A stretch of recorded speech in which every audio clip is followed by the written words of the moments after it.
അപ്പോൾ സ്വാഭാവികമായി ഇപ്പോഴും ഇവിടെ ബിനോയ് മണി ചെയ്തുകൊണ്ടിരിക്കുന്ന ഈ ദൗത്യം അനുസ്യൂതം തുടരുകയാണ്. അദ്ദേഹം നിശ്ചയദാർഢ്യത്തോടുകൂടിയും സേവന സന്നദ്ധതയോടുകൂടിയും ലക്ഷ്യത്തിലെത്തിക്കാൻ വേണ്ടി നടത്തിവരുന്ന പ്രവർത്തനം അഭിനന്ദനാർഹമാണ്.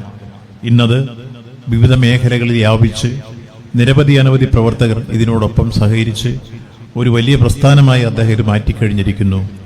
അദ്ദേഹത്തിൻ്റെ ഭാവി പ്രവർത്തനങ്ങൾക്ക് എല്ലാവിധ ഭാവങ്ങളും നേരുന്നു.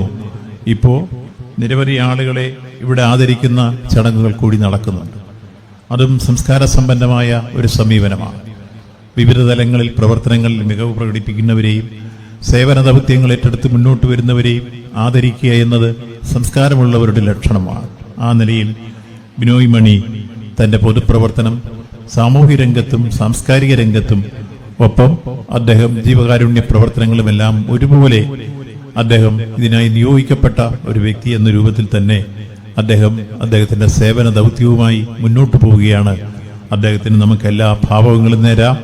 നാളുകളിൽ കൂടുതൽ കരുത്തോടുകൂടി അദ്ദേഹത്തിൻ്റെ ഈ നവജ്യോതി, എല്ലാവർക്കും അറിയാം, നവജ്യോതി എന്ന് പറയുമ്പോൾ തന്നെ അതിലടങ്ങിയിരിക്കുന്ന അർത്ഥം ജ്യോതി വെളിച്ചമാണ്, നവ പുതിയതാണ്. അപ്പോൾ പുതിയ വെളിച്ചം പകരുന്ന ഏറ്റവും നല്ല ജീവകാരുണ്യ പ്രവർത്തകനാണ് ശ്രീ ബിനോയ് മണി എന്ന് പൊതുവിൽ നമുക്ക് അദ്ദേഹത്തിനെ അഭിനന്ദിക്കാം.